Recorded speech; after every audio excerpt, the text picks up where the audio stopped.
Hey everyone, and welcome to the channel. Today we're talking about something small, round, and possibly hiding in your pocket right now. The Australian 5-cent coin. While it might not seem like much at first glance, this little coin has a fascinating history and, in certain cases, serious value. Introduced in 1966 as part of Australia's switch to decimal currency, the 5-cent coin replaced the old sixpence and even retained its physical dimensions to help ease the transition. It's made of 75% copper and 25% nickel, and the design has remained mostly unchanged for decades. On the front, or obverse, you'll find the portrait of the reigning monarch, which was Queen Elizabeth II until her recent passing, and now features King Charles III in more recent issues. On the reverse, you'll see the distinctive echidna, a native Australian animal that's become synonymous with this coin. Though these coins are common and often go unnoticed, there are some years and minting anomalies that have made certain 5-cent coins extremely valuable to collectors. For example, the 1972 5-cent coin is highly sought after due to its low mintage. Only 8.3 million were made, which is the lowest number of any standard circulation 5-cent coin in Australia. A well-preserved example can easily sell for between $10 to $100, and in mint condition it might fetch even more at auction. Another standout is the incredibly rare 2007 double obverse error coin. This coin has heads on both sides, which was the result of a minting mistake where both coin dies used were obverse dies, a rare and spectacular error. These oddities are extremely limited in number and have sold for over $1,500, making them true collector's items. Then there's the 2016 changeover 5-cent coin, released to commemorate the 50th anniversary of Australia's decimal currency. It features a special design with the original sixpence overlaid into the modern coin, and while not particularly rare in circulation, uncirculated and high-grade examples can go for $20 to $50, especially those struck in special mint sets. Also, worth a look are the original 1966 coins, the first of their kind. Some were minted in London and others in Canberra, and while they aren't rare by mintage numbers alone, specific varieties or mint errors from that year can make them very collectible. For example, coins with die cracks, clipped planchets, or double strikes can be worth significantly more than face value. Many collectors enjoy the thrill of the hunt, searching their change for that elusive error coin or overlooked rarity. And that's part of what makes collecting 5-cent coins so fun there. While many collectors are familiar with the better-known rare Australian 5-cent coins, there are several more obscure and valuable varieties that are less talked about, but no less fascinating, and in this part, we're going to dive deeper into those unique finds, explore how condition and grading affect value, and give you real-world tips on where and how to sell these coins for maximum return. One of the most intriguing coins among collectors is the 2001 Centenary of Federation 5-cent coin, which was released as part of a set representing each Australian state and territory, and while the 5-cent denomination only came in a standard echidna design that year, some unofficial die varieties and errors have been reported, including slight design misalignments and off-center strikes, and these anomalies can elevate the coin's value significantly among error coin collectors. Another notable entry into the world of rare 5-cent coins is the so-called alien head variety found on some 2005 coins, where the echidna's nose and facial features appear distorted due to die deterioration or wear, giving the animal an odd, alien-like appearance. And though it may seem subtle, collectors with a good eye prize these kinds of varieties, with some fetching over $50 in high grade. In fact, die wear and deterioration often result in unique varieties that aren't officially recognized by the Royal Australian Mint, but still hold value in numismatic circles due to their visual oddity and the collectability factor, and this leads us into the critical importance of grading, which plays a huge role in determining a coin's true market worth. especially for smaller denominations like the 5-cent piece where condition can make or break the value. Coin grading, for those unfamiliar, refers to the process of assessing a coin's condition, typically ranging from good, G, for heavily circulated and worn coins, up to mint state, and MS, or proof, PR, for coins that show virtually no signs of wear. And while average circulated coins may only bring a small premium over face value, those same coins in MS65 or higher can be worth exponentially more due to their scarcity in pristine condition. That's why many serious collectors and investors turn to professional grading services such as PCGS or NGC, which not only assign an official grade, but also encapsulate the coin in a tamper-proof case, preserving it and providing buyer confidence in the marketplace. And while there's a fee involved, it can significantly increase the resale value of high-grade or rare coins. Another fascinating area of collecting is what's known as specimen strikes, or mint sets, which are specially struck coins not intended for circulation, and the Royal Australian Mint produces these annually.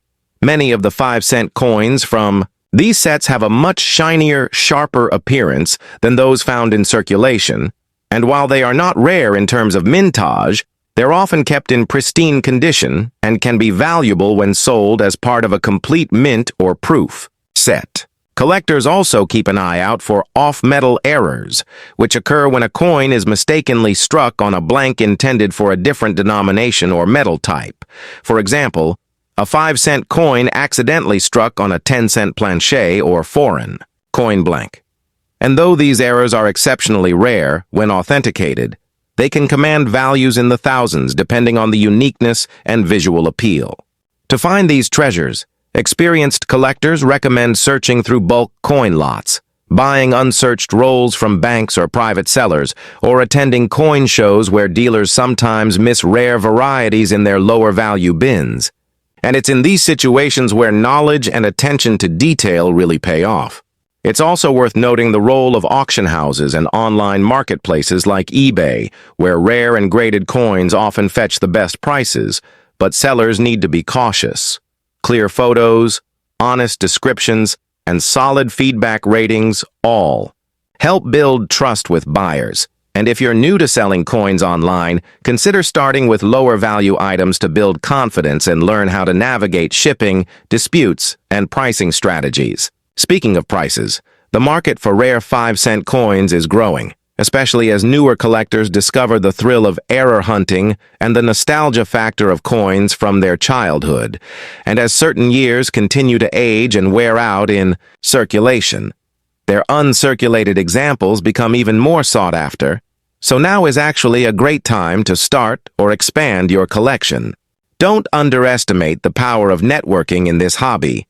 Joining Facebook groups, forums, or local numismatic clubs can open the door to mentorship, coin swaps, insider tips, and maybe even early alerts on rare finds. As we wrap up this second part of our exploration, as we bring our journey through Australia's rare and valuable 5-cent coins to a close, it's important to look ahead and consider what the future might hold for this small, yet surprisingly significant piece of currency, particularly in light of ongoing discussions within the government and the Royal Australian Mint about phasing out the 5-cent coin entirely due to rising production costs and decreasing practical use in everyday transactions. With the increasing shift towards digital payments and rounding systems already in place in many retail environments, fewer Australians are using coins for purchases under $1, and this declining utility has sparked debate about whether the 5-cent coin still serves a purpose.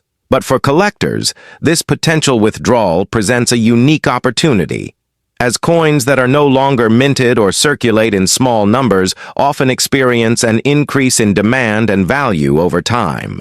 We've seen this happen in other countries. New Zealand, for instance, removed its 5-cent coin in 2006, and almost immediately, numismatic interest in their higher grade and error 5-cent coins increased. So if Australia follows a similar path, current and older 5-cent coins, especially rare varieties, could become even more sought after, particularly by collectors aiming to complete full sets or invest in future value. Therefore, now is the perfect time to evaluate your collection, seek out coins in high condition, and watch for undervalued errors or mint sets that might quietly gain worth once the coin is officially retired, and even if that retirement doesn't happen right away. Scarcity will continue to increase simply due to natural coin attrition as more pieces are lost, damaged, or hoarded. Beyond the basic coin search, one area that collectors are turning to is the world of certified coin investing, where graded coins, especially in MS66 or MS67, have been proven to perform better on resale markets due to their scarcity and guaranteed quality, and while grading isn't necessary for every coin, it can significantly raise the value of rare years like the 1972 or error coins, such as the 2007 double obverse, when encapsulated by trusted services. Another promising trend is in the themed collecting, where enthusiasts build sets around particular years, mints, or anomalies, say every 5-cent coin with a notable die crack or off-center strike, and these themed sets are increasingly popular at trade shows and online auctions, allowing collectors to create curated, story-driven collections that often appeal to both investors and historians alike. Coin roll hunting, as we mentioned in Part 2, is still one of the most accessible ways for everyday people to start building a rare coin collection. With just a few dollars and a keen eye, even a beginner can get started searching for valuable coins right out of bank rolls or old family stashes. There's also been a notable rise in youth coin clubs and educational programs run by institutions like the Royal Australian Mint and local museums ever before. Forget that the story of any coin is more than just its physical details. Each coin carries history, national identity, and sometimes a bit of mystery, which is part of why the collecting experience is so enduring. Looking ahead, if and when the 5-cent coin is discontinued, we'll likely see special commemorative editions created as collector's items, similar to how other phased-out coins have been honored through limited releases, and keeping an eye on Royal Australian Mint announcements will be key to grabbing these coins early before they become hard to find. Another key strategy moving forward is networking, building relationships with other collectors, local dealers, auction houses, and even mint insiders can help you gain access to information or acquisitions that the average collector may miss. And being part of the community often leads to trades, alerts about hot coins, and opportunities to exhibit your collection. Lastly, remember that while investing and reselling can be exciting, the true heart of coin collecting is in the appreciation of detail, rarity, and personal discovery. So whether you're flipping through bulk lots or showcasing a proof coin, in a display case, every coin has its story and its place in this fascinating hobby. So there you have it.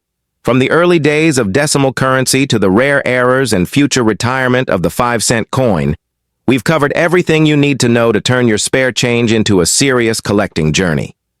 If you enjoyed this series, be sure to like, subscribe, and hit that bell icon for more videos on coins, collecting, and the hidden value of everyday money. And remember, treasure isn't always buried. Sometimes it's hiding right in your pocket.